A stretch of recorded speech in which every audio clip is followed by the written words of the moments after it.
we're south of Sideways. My name's Sean.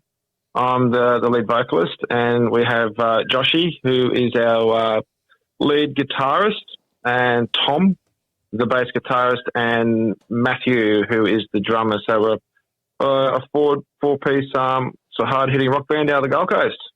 Beautiful, mate. Thanks for joining us today, Sean. Glad to be here. South of Sideways return on October 14th with your new single, Closer to Nowhere, mate. So tell us a bit about the song from a musical point of view and what you were going for with it. Well, it's a pretty complicated song for us. When we first started writing, we got together 3 years ago, where the songs were quite basic. And over the years, through COVID and a few other things, we've progressed as a band.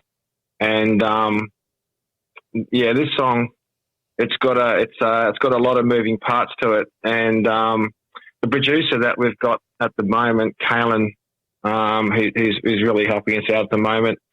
So it's we're pretty proud of it.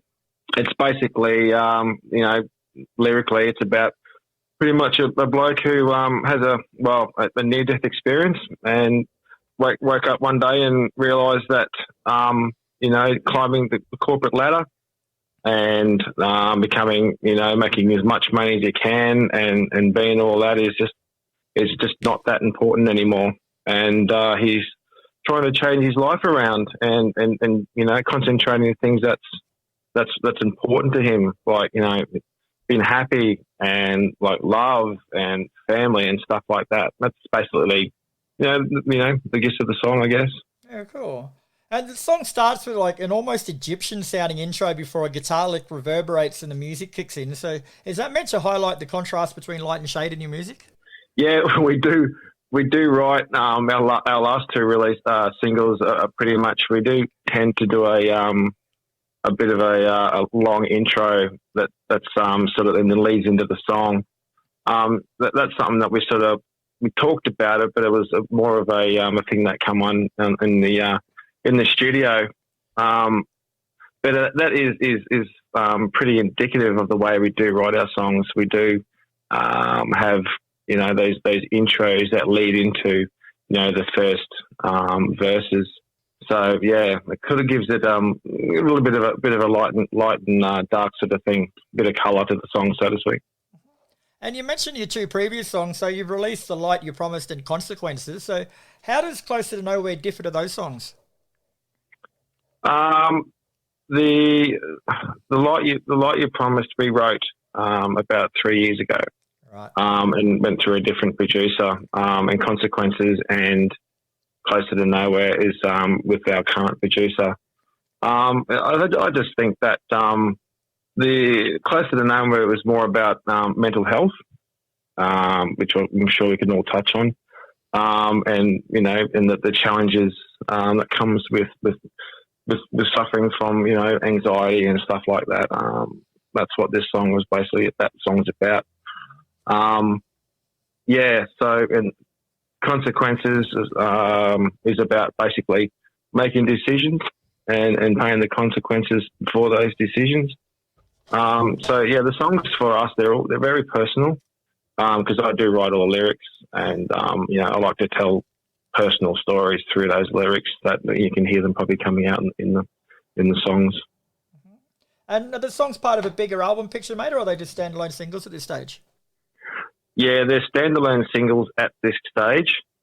We do have a couple of other songs, but we were written, as I said, written three and a half years ago. We've sort of progressed as a band. So what we decided to do as a band is to basically shelve about 4 or 5 different tracks and then keep the tracks that we've recorded and continue writing until we get to the set where we are. Sort of now we've sort of progressed a little bit in the last couple of years. So we're hoping to do an EP of about 4 or 5 songs in the next 4 or 5 months. Mm-hmm. But I think as it stands now, we're just concentrating and getting enough good tracks down to start, doing some gigs towards the end of the year. Cool. Your first song was released around the onset of COVID, mate. So you guys were just getting established when the world was pretty much shut down, mate. So as a band without an existing fan base, how difficult was that period for you? It was challenging. but at the same time, we just enjoyed jumping into the rehearsal room and just banging out music, like everyone else in the industry and worldwide. Everyone's life got put on hold. So yeah, it was quite challenging because we were just starting to get a bit of momentum with writing and stuff, and then sort of the rug got pulled out from underneath us. But adversity, and you get through the other side and continue on, I guess. Yeah, cool. So as a band, have you mapped out a plan moving forward, or are you just sort of taking things more as they come? Yes. We're busy trying to just punch out another 2 tracks. We really want to start playing live by the end of the year or early next year. That's our main goal, because with COVID and there's been a few other little bits and pieces that's happened to us, and we've had large breaks as a band over the last couple of years. So our main focus now is to move forward and start doing gigs around Southeast Queensland. Very good, mate. All right, Sean, well, that's all I got for you today, mate. Thanks for your time. Closer to Nowhere is out October 14th, getting premiered through Heavy at 10 a.m. Queensland time. So set your clocks and keep an eye out for it. Great. Thanks for your time, Chris. No worries at all, brother. Take care, man.